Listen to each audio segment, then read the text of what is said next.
Well, a very good morning to you, the viewer. We're super excited to have you join us again yet another Saturday as we do what we know how to do best, educate, inform, and entertain you on ADBN, channel 258 and DSTV 140 on Star Times. It's the weekend edition of the Morning Express. My name is Ike Chukwu Jue. I know Jennifer is going to congratulate me. Yesterday was International Boys Day, and now a man, so she'll probably congratulate me and celebrate me. But of course, I've got the delectable, irresistibly beautiful Jennifer Ayos. Oh my goodness. Good morning to you. I think we need to revive my French speaking abilities. Yeah, I need to teach you how to speak the French. Oh. Very good. Me not gonna do that with you this morning. Yeah, obviously you don't have the prowess to speak the French English. Oh. Me just gonna stick to my English in Now Nigeria. you're sounding like an Indian. Good morning, and it's a beautiful, beautiful Saturday morning here in the city of Uyo. And of course, to every boy out there, I know so many times, men always say, we don't celebrate them. We don't talk about their days. You but people get like 4 times in a year in the calendar. Calm 4 down, times. and that's because you guys don't know your own dates. Yeah. You That barely hurts. even remember your birthdays. That hurts. That hurts. But then the international community, even Nigeria, paid so much attention yesterday to the boy child. And of course, we've had so many activities talking about the pains of a boy child, what they go through, their struggles, their inner issues, the ones they find it difficult to talk about. And of course, we're glad that the world is beginning to pay attention to the boy child. They are beginning to pay attention to men. They are beginning to pay attention to their issues. Because of course, why just train the girl child and leave the male child? Why pay attention to the girl child when they'll still end up in the hands of men? So it's better we train both ways. We talk about both gender and get to see how we can address their issues and find a meeting point so we can avoid all of the catastrophe and the competition, because it looks like we're now competing. Women are competing with men. Men are competing with women. It's not supposed to be that way. No, it's supposed to be complementary. And that's how it's best, because when you're competing with who you should be complementing, you end up causing issues. So I think it's a welcome development, and of course we're looking forward. So give me my flowers. Oh, nice one. Okay, Ike Chukwu Jue. Happy International Boys Day, that's one. And of course, you have been such an incredible partner on the show. Thank you. Not just that, you have been an incredible general manager, of course. Okay. Now you're giving me out.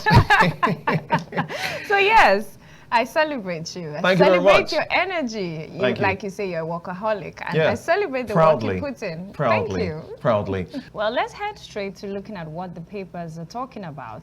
And majorly, the papers are capturing one issue that has been on the lips of many Nigerians, and that's the state of security in the country. So we'll start with Saturday Tribune. Saturday Tribune says here, terrorists from outside Nigeria. Terrorists from outside pushing into Nigeria. Chief of Defense Staff says military working hard amid Sahel threats. And we know that there's been so many security matters, security threats, and of course, having to get this from the Chief of Defense Staff saying terrorists from outside pushing into Nigeria. It begs the question, we have borders. We have security personnel who are meant to mount these borders. And then we have some loopholes and loop areas, should I say, porous nature or entrance into the country, which I understand that security personnel should be mounting on these areas to ensure that whoever comes in or whoever tries to exit these locations are captured, or some form of checks to understand the nature of the business in the country. Well, Jennifer, for me, if the Chief of Defense Staff is the one saying this, that is what we call intelligence. That comment is not just a comment for commenting's sake. It's a comment that is born out of intelligence. It's been revealed, as you rightly said, our borders are porous. We do not have adequate personnel manning our borders. And people sneak in through this very porous borders, and they come into the country from the north to the west to the south, you name it. There are entry points that over time we've been able to identify very, very porous. And of course, you've got the Nigerian army, you've got the customs, you've got the immigration, some of them stationed around these border areas. But if the chief of defense staff is the one saying this, then there is need for us to perhaps intensify border security. Whilst we talk about intensifying border security, we must also talk about personnel. We do not have enough personnel, Jennifer. It might interest you to know that as we speak, the combined strength of the military is not up to 2 million. It's not even up to 1.5. We're talking about the Nigerian Army, the Nigerian Navy, the Nigerian Air Force, all of them. Even plus the police put together, it's not even up to 2 million. So if we've been able to identify a weak point, that our borders are the areas through which these insurgents are, infiltrating from, then we need to beef up security around the border areas. So if we push a lot of our personnel that way, we What don't have happens enough. internally? Yeah, we don't have enough around town. So there is need for increased recruitment. As we speak, there is need. I know that the Army launched recruitment one time when they came to the south and the east. We heard that people were not exactly disposed to join in. About 200 volunteered to join. There is need to have increased border security, increased surveillance. This is the time we should be talking about deploying technology. In other climes, you have drones patrolling these border areas periodically, gathering intelligence, surveying the area, and supplying information to the main base so that they know where the weakness is, where they need to push in more personnel, where they need to strengthen, where they need to beef up. When you have intelligence, you have something to work with. Solving a problem requires you identifying the problem. Now that we've identified that the people who come into the country are foreigners and they are the ones causing the problems of insecurity, then I think we should begin to tackle it head on. Well, beyond just talking about issues of, I'm glad you mentioned technology, because I believe we're supposed to move ahead of where we are now if technology has been applied. Yeah. Because if we're looking at that, we should also be considering CCTVs. We go to certain Absolutely. locations and you're asking yourself, in a government office, as it should be, there are no CCTV cameras, the least which we expect. Yes. But then how about some other locations if government offices don't even have that? So we should be considering issues of that nature. And of course, before we look at some other papers that still capture that, let's you had talked about influx, and that takes me still on Saturday Tribune. It says here, please speak on influx of northern youths to Lagos. Is that a matter of concern? Well, I saw a video, and that video was online, and most of the people that was captured in that video, they had said they wanted to come and work for the Dangote refinery because somebody did the video and he was asking them why are they here in their numbers, and even took out time to start asking them to identify themselves. Some of them had the national ID card, some of them had the name and all of that. And so he was probing why they are that much. A couple of them said they wanted to come and work for the Dangote refinery. If that is anything to go by, then we will need to understand if Dangote is conducting mass recruitment for his refinery. Maybe I should Because I apply. mean, if they're given that excuse that they are in their numbers to work for Dangote refinery or factory jobs, we need to first ascertain if there had been any opening, if there's been some kind of announcement for mass recruitment, and if there's mass recruitment to be conducted. You have plenty of unemployed people in Lagos. You got plenty of people looking for a job. So we cannot conclude as to why they are there. However, it should prompt security awareness because, of course, we're not trying to label or brand sections of the country, but when you have an influx of people per time, especially in this very precarious time, one should begin to probe. One should begin to ask very pertinent questions. And Why the number of people by this time when we are dealing with the issue of insecurity in the country? We need to profile them. We need to know truly what they are there for, one by one, so we can separate the wheat from the chaff. Yeah, indeed. And looking at the situation, we have often heard that some of these headers are often or usually look alike or look like the Fulanese and some houses. And so we need to check if these are truly persons from the north or they are some outsiders, as the CDS has mentioned.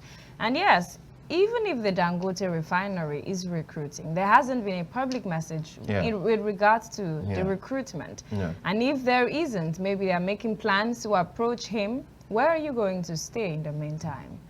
Lagos, we know, is overcrowded. Overpopulated. And we can't start talking about you sleeping on the streets, because even the streets, they're overcrowded. Absolutely. So where are you going to stay? And that also brings up questions. What are the security personnel doing with regards to that? Let's also head to First News, which captures the issue of security.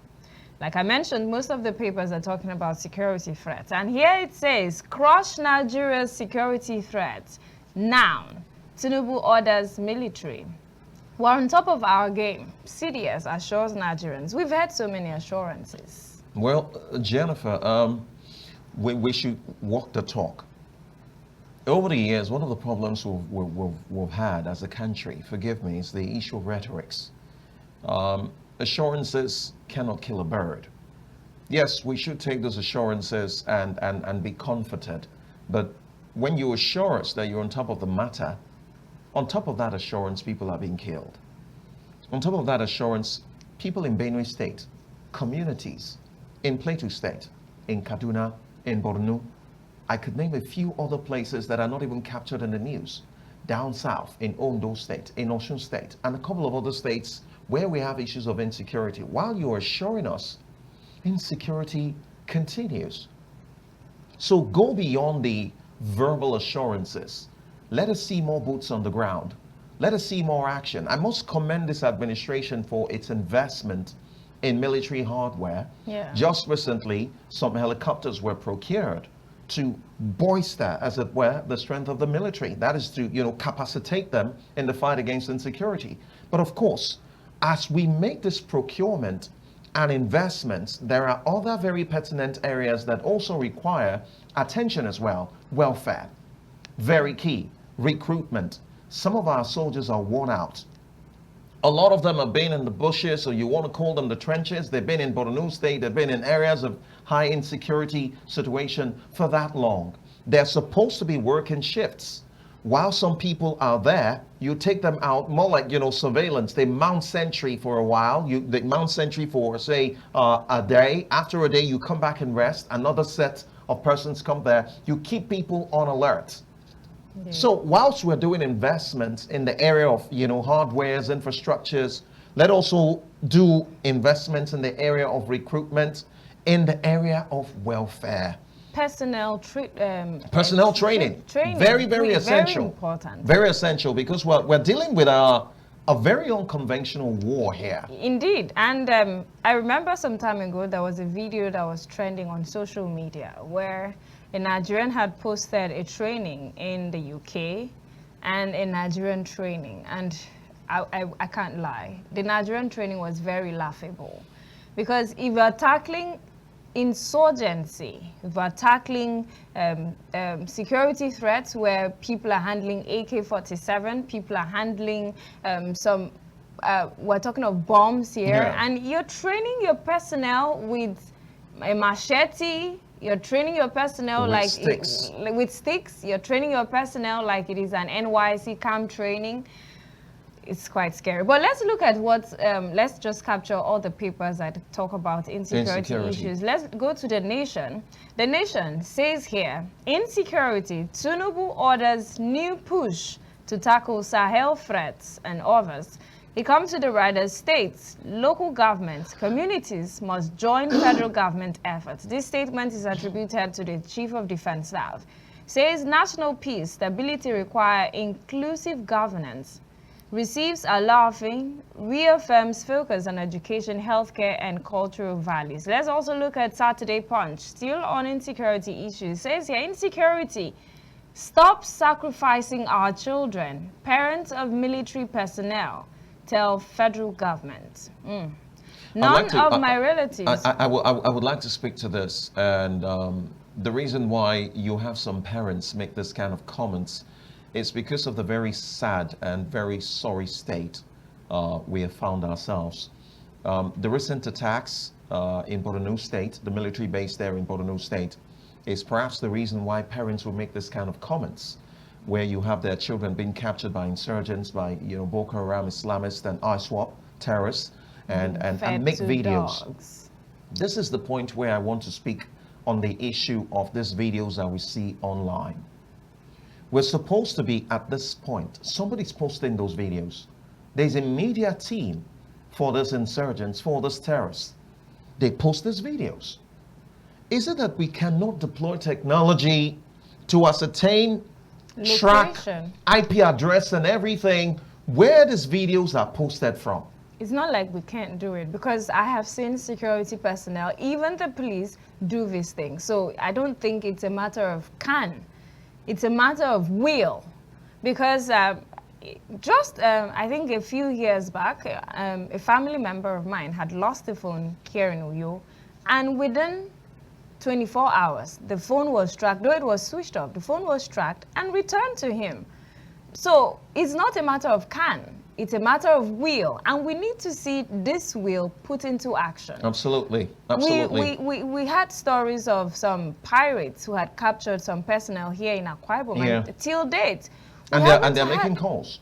They're making calls. They're calling the families. Day out, and yet we almost on the daily. They're asking for ransom. They're negotiating. So we can't have security personnel not tell us that they don't know where these people are. You know where they are. What does it take to capture them? These things has to be discussed. Let Nigerians know what the problem is. And let's face it, because it's becoming to unbecoming. Just as the parents of some of the, slain military personnel, of course, our hearts goes out to the military on, this recent loss they suffered. But then, you won't blame parents when they say you're sacrificing our children or you're sending them to slaughter fields because of the kind of videos, very gory, very, very heart-wrenching videos that we see, how our military personnel are maltreated, the ones that are not killed, they are tortured, and what these insurgents are doing. And I must commend the president in being very blunt in saying, go out and deal with these people. And I would like for us to match them with the force deserving of what they are doing. We cannot be fighting them as though they're civilians. These are terrorists who have had one form of training or the other. Whether you call them military, formal military training or not, they handle assault rifles. They handle sophisticated weapons. And we've seen allegedly some of the videos online showing their kind of training. And so maybe I can understand the peculiarity of this fight against insecurity, because of course it has also been revealed that they are also in the domain of the civilians. They've mingled with the civilians, and so perhaps sometimes the military is trying to be very careful not to cause collateral damage. But the truth is, you cannot, over the years it has been revealed, you cannot fight insecurity without collateral damage. The only thing we should be talking about now is minimizing the damage, because it has been stated that the people are working in cahoots with them. The people are hobnobbing with them. The people are giving them information. The people are sheltering them. And so it makes it almost impossible for the military to, really launch an onslaught. But for the ones where we have locations that they are residing in our forests, there are the mountain ends, there are, the Sambisa forest, the different forests that we've been able to get intel for. I think we should take the fight to them. Just as the president has said, take the fight to them. Go and meet them. You don't wait for them to come to you. You wait for them to come to you. You're the one who's going to be suffering more damage, because at the end of the day, you're taking their pounding, you're taking their attack. But when you take the onslaught to them, you catch them unaware, they will suffer a massive blow. You cannot fight insecurity waiting for them to come to you. You take the fight to them. And that's what the president said. That's what they should be doing. Indeed. Let's still look at Saturday Telegraph. Saturday Telegraph says here, terrorists' use of drones.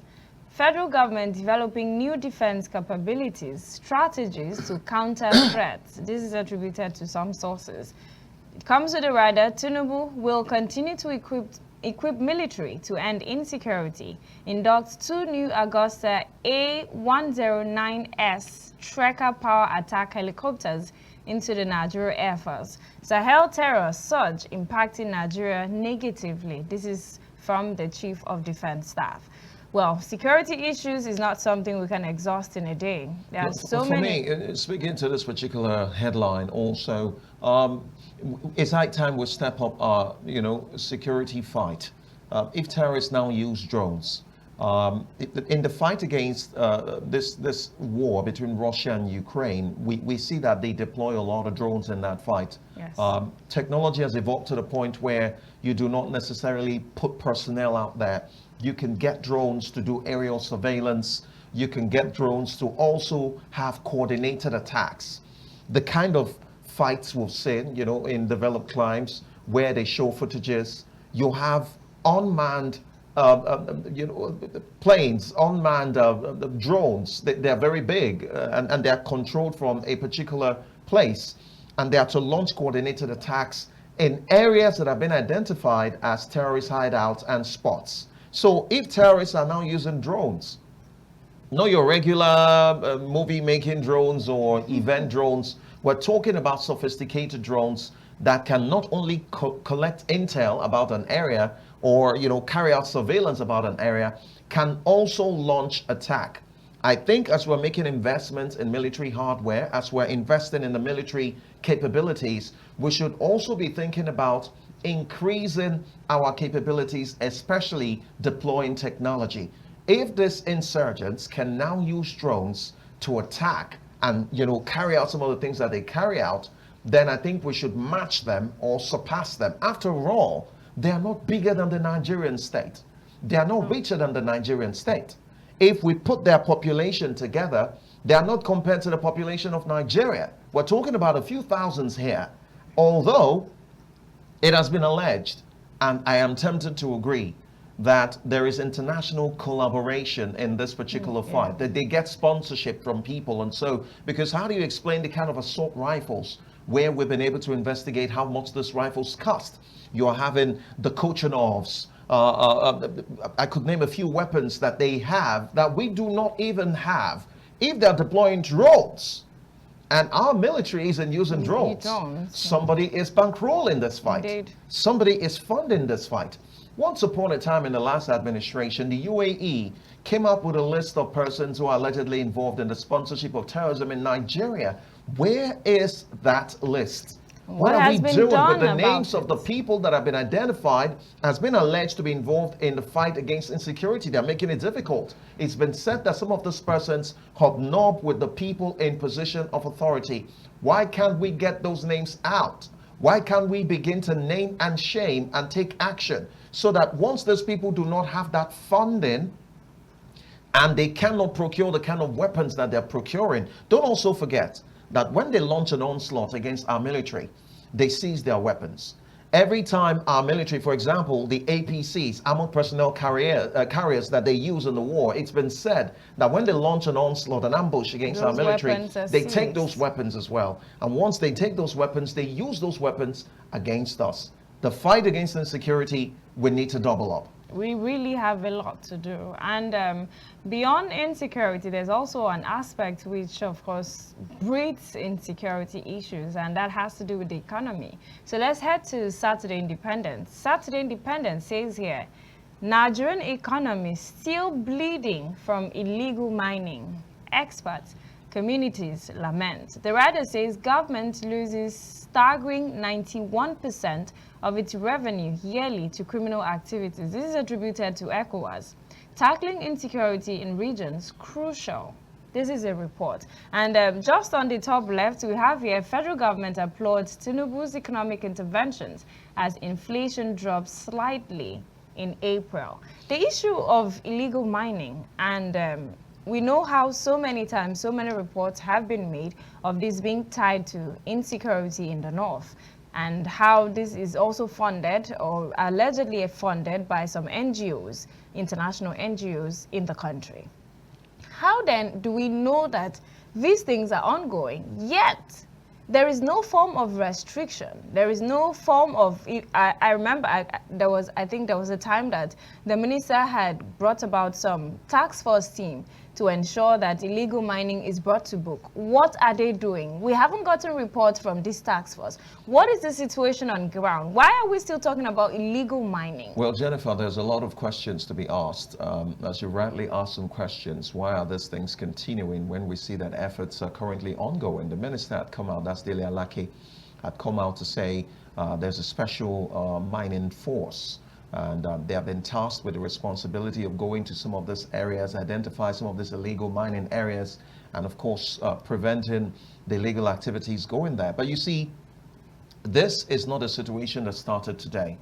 The rot in some of the sectors that we have seen that were suffering, we cannot blame this administration. Although they say government is a continuum, and so it would be very, very almost impossible to extricate this administration because they're government at the moment. So people will lament, people will complain about past. But you see, over the years, it has been revealed that we have been lackluster in our fight against some of these things. For example, you have to commend the efforts of the Nigerian army and the joint forces in the tackling of illegal oil bunkering. But then, how much effort do we put into the fight of illegal mining? There is also the problem of licensing. How many of these people have licenses? How many of the licenses that we have out there we can confirm are genuine licenses issued by the government? Well, from experts that we've had interactions with, they've mentioned that getting a license is not much of an issue. That in fact, even what we term illegal mining may not be illegal because they have licenses, but it is the activities that they carry out, because of course, when we talk of mining activities, there are some contracts made, there are some activities that are made, just like we hold international oil companies accountable for environmental degradation. These persons are not held accountable for their environmental degradation. So they're then also I'll ask not the held question, accountable. I'll ask the question, who is monitoring? Who is monitoring the activities of these miners? At what point does their activity constitute a security threat? And even the working condition of the people. Exactly. Who are the people working there? Indeed. And we've heard of several pits being dug up in several areas and in some communities that eventually become a threat to that community itself. You see, there's a lot into the fight against illegal mining. It's not enough to create a special marshal, a special force, a handful of persons that you will task with the responsibility of doing surveillance, monitoring what's happening around this sites and all of that. We need to first identify the sites that are legal and then separate them from the sites that are illegal and then begin to probe activities. We've heard of foreign nationals coming into our domains and mining our solid minerals, and nobody's asking questions. Some of the foreign nationals in Nigeria today are illegal immigrants, if you ask me. They're in this country and they're doing things that you cannot do in their country, and nobody's asking questions.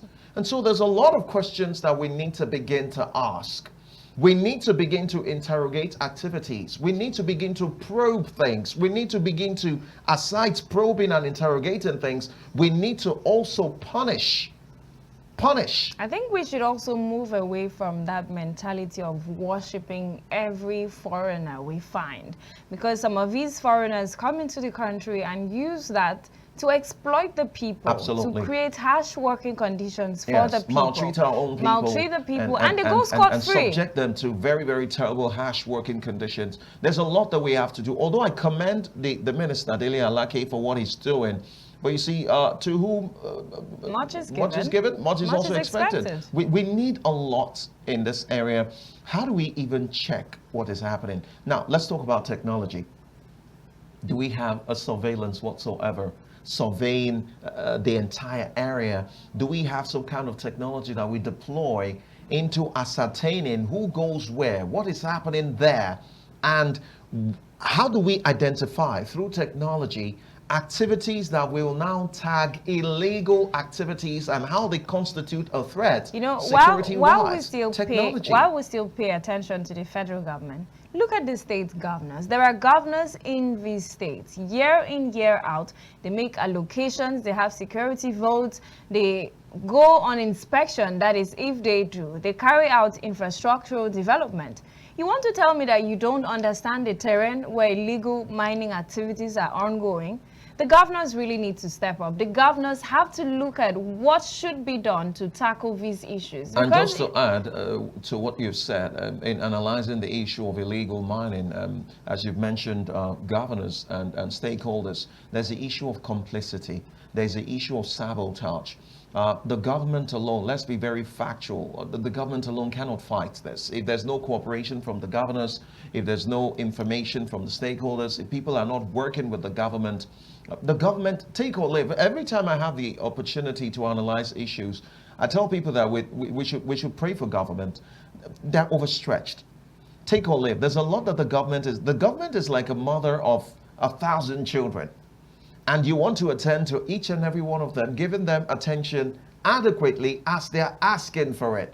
And so if we do not work with government, if we do not collaborate with government, if we do not volunteer information and tell government what is happening around our domain, if governors do not rise up to the occasion and work with government, then we will not leave them out in saying that some of them are complicit. We will not leave them out to say that some of them are benefiting from the issue of illegal mining in their locality. That is the reason why they turn a blind eye to it.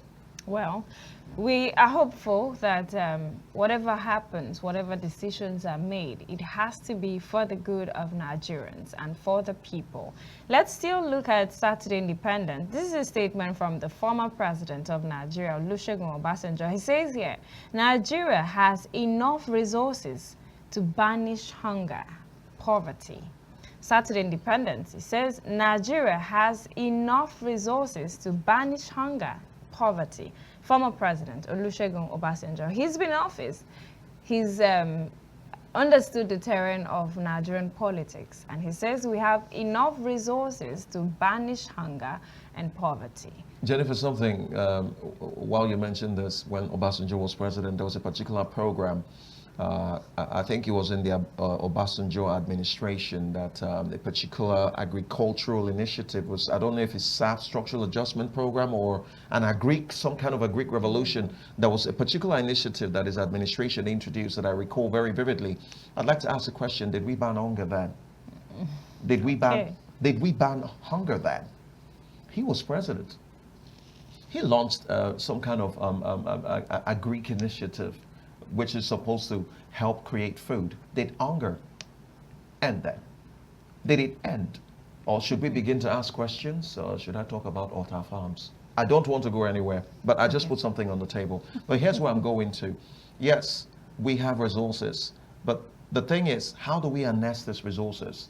How do we process what we have so that it becomes valuable and make gains for us as a country?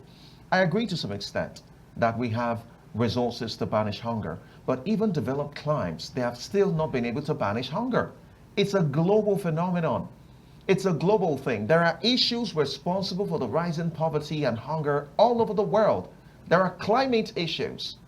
As we're talking about climate change, as we're talking about global economic recession, as we're talking about the recession globally and the many issues that countries are contending with, let us not play as if Nigeria is, extricated from this. We're not separated from the world. It's a global community. Do you want to talk about the hunger in Somalia? Do you want to talk about the hunger in South Sudan? Yes, we are mineral rich. We have resources. But And then we also have our own peculiar problems, like insecurity. We know Absolutely. Benue as the food the basket, food basket of the nation. but we know that they are currently plagued by insecurity issues. What about Plateau State? We can't even talk about tomato juice anymore. Absolutely. And that's because of the security crisis. Yeah, as much as his national special food program, it worked to an extent, but did it banish poverty and hunger? You see, Jennifer, I have a lot of respect for leaders, but I like it when leaders are objective, especially leaders who have had the opportunity to be there before. Before you point a finger at a leader, you must ask yourself, when you were there, what did you do? Jennifer, we had hunger then. Rather We had than unemployment then. We had take or live, though not at this scale, but we also had insecurity that time. When leaders act as though, when they were in office, a lot of the things happening now never happened during their time. perfectionists They and have everything was they have working. forgotten that the world is evolving. As the globe spins, issues globally come up every single era. Every single administration has their own peculiarity. Every single leader fights things. So we are in the era of insecurity, which is not peculiar to Nigeria. We're also talking about global insecurity because as we speak here, there is insecurity in Ukraine. There is insecurity in Russia. There is insecurity in France. There is insecurity in some African countries. So when leaders speak, I expect them to be circumspect in the position that they put forward. Don't make it look like a leader is not doing enough. Yeah. Leaders, we expect them to do more. We put them in office so that they can represent our interests. But at the same time, cut them some slack. I, So I when leaders believe come in out- his case, Yes. even while we do appreciate them speaking up, I believe rather than just make your criticism, you approach the president and give your own quota.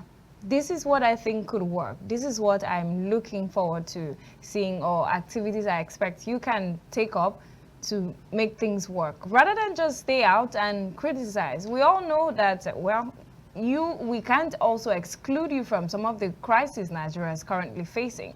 So rather than just stay back and tell us what should not be. Jennifer, I would like for leaders to help themselves. The minute you step out of office and things change in the administration of another person, don't join the bandwagon in casting aspersions, in condemning that leader and making it look like that leader does not know what to do. I've followed some of the comments they've made in their colloquiums, in their seminars, and some of the public outings they've had the opportunity to visit. I am particularly worried the kind of comments some of our past leaders make. Haven't been there before, as you rightly said. You can, as a former leader, you have a right to visit the incumbent. Indeed. You can meet them, advise them, talk to them. Obasanjo is one person you got to give his credit to. Let's not forget about Obasanjo's open letters to leaders that he usually writes. You can write an open letter recommending actions. Now, when you put a trail of the open letters which you've been doing, recommending that Nigerians can see alternatives, preferring solutions, and the leader does not adopt, then you can now come out to critique that leader to say, look, I have written you 12 open letters. I have advised you on several forums, on the ways to go, just in case you lack the knowledge and the expertise to tackle this thing, but you have refused to. And that is the reason why I'm taking a swipe at you. But when leaders become too combative, when leaders become too critical of administrations, they act as though they're saintish. They act as though we were in heaven while they were while they held office. If I let you, you won't let us. I have a lot to say, but then they should be more circumspect. Although we take their advice, but then let them work with the incumbents, let them work with leaders, rather than be overly critical and begin to make the leader look like the leader is not doing anything. All right. Continue to offer advice. Let's take Fatherly up advice. Saturday Vanguard. Saturday Vanguard says here, why poverty will remain with us. Don't include me in your us. With you. Maybe you're rich. This is from Dogowa, longest serving northern lawmaker. I think there are some writers here. It says elected reps member when Tinubu hit the Senate in 1992. Population, unemployment, fueling poverty, insecurity. Absolutely, Officers that's correct. fighting insurgency complain of hunger, poor funding. Remember I talked about welfare? Yeah. Okay. Executives should ensure they receive what we allocate to them. Tinubu will garner more votes in 2027 than he did in 2023. Picks Gbajabiamila as best speaker. Natasha among sons and daughters of my 1992 colleagues, now lawmakers. Well, this has The issue explained of the why poverty, it will remain with us. And I agree to a huge extent, because I could speak to this for a moment. Why poverty will remain with us is the issue of sabotage. Because let us not forget, whilst the federal government is trying to carry out certain reforms, certain initiatives, how are these governors in their different states embracing these reforms, complementing the effort of the government at the center to interpret, to cascade these reforms at least to the lowest level, so that it benefits the people that they govern, even at the local level. Poverty will remain with us when we become too political and then we forget that there is governance. Poverty will continue to remain with us when some persons arrogate to themselves what belongs to the people. Poverty will remain with us when the issue of sabotage continues. I could name a few other things that will continue to fuel poverty. Poverty will remain with us when we don't work together as a people. We become ethnic. We become what's the other sentiments and biases. We allow those things play out when we forget that we are one and work together to combat and confront the common enemy. Poverty will continue to remain with us when this one says, I am northerner. The other one says, I am southerner. Hunger and poverty knows no race, knows no religion, knows no region, knows no ethnicity, knows no all of that. So if we don't come together, poverty will continue to remain with us.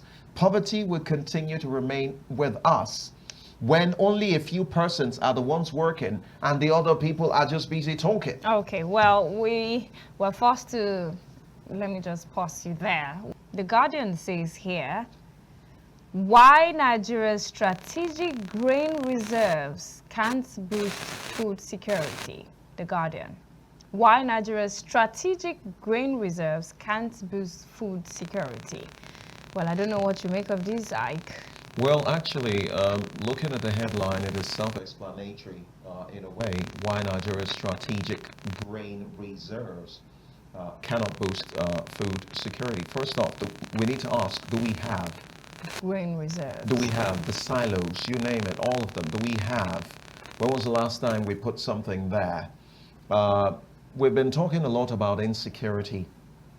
There are parts of the region, parts of the country that, we know are synonymous with certain crops.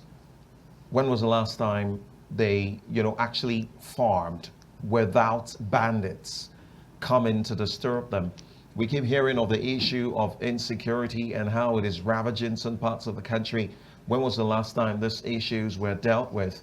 So if we're talking about strategic grain reserve, how intentional as a country have we been in ensuring that we store? It takes us back to the biblical times. Of course, you know the story when one of the things that made it, when Joseph is king and all of that, how they had a store for famine. There is a period that will come on earth where there will be a global food crisis. What are we doing to ensure that our reserves, where we store grain and some other, edibles, are adequately, filled? Well, are we intentional about about storing things? Are we even storing things? Are farmers even going to the farm? Are we tackling insecurity that will allow us harvest enough for us to even store in the strategic grain reserve. And I hope also that these storings are not political, because there are cases where people complain that these grains, when they are released, are either given to party faithfuls or I know who knows who. And these things do not help the country. We need to address, when we are talking about issues of hunger, we understand that it cuts across parties, it cuts across religion, it cuts across ethnic beliefs, ethnicity, different spheres, even profession. You could see people who are corporately dressed, who have jobs, but could barely take care of 2 square meals. You know, for me, Jennifer, I think we should go beyond just identifying problems. We should go beyond just talking about problems. As leaders, as appointed officials, as ministers, as commissioners, as governors, or you name it, people in office. Well, we're running out of time. But before we just wrap it up on newspaper review, let's still stick to The Guardian. It's on UTME. It says here, UTME glitches. Why Oloyede deserves commendation, not condemnation by stakeholders. Who are these stakeholders? Well, as much as we commend Professor Isiaq Oloyede for admitting publicly, it was quite an emotional moment watching that particular press conference where he took time to talk about the issues and admitted and took responsibility. That is quite courageous. As much as I commend him, we should go beyond clapping. Now that we have identified, look, these errors, these issues, these glitches, they should not be happening. That is the reason why we have mock.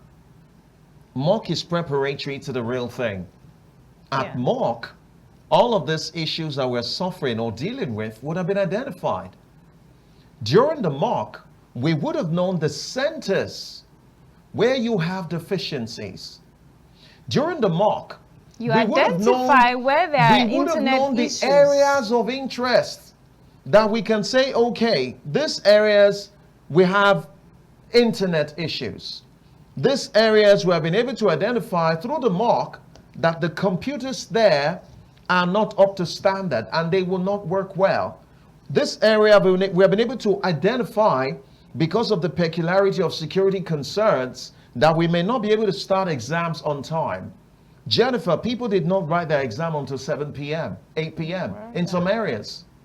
And now that Professor Isiaq Oloyede, JAMB registrar, has come out to own up and asked that we forgive him, well, a lot of people may want to, while some persons are asking for his head, that this particular thing should not be happening. They would have, foreseen it. He's also blaming the network providers for not doing a good job. While we bulk pass and one person eventually takes the blame, can we begin to now deliberately take actions that will prevent recurrence? Okay, let's dock there, because as much as we commend his efforts to step up and accept the blame, I know there are a number of government agencies who wouldn't do that. They just move on and let it slide. But we commend that. However, we're looking forward to better experiences. We do not want to hear these complaints next time. We don't want more apologies. We want the job done. Thank you very much. Well, let's switch and you didn't thank me for being the analyst. Oh, yeah. Thank you very much, Ikechukwu Juwen, for analyzing the papers. Well, we need to apologize to the listener, the viewer, by the way. Unexpected emergency happened. That's why we could not have our reviewer here. So I had to assume that position and analyze the best of my capacity. Thank you. Thank you very much. And we do hope to have you next time. Absolutely. Okay.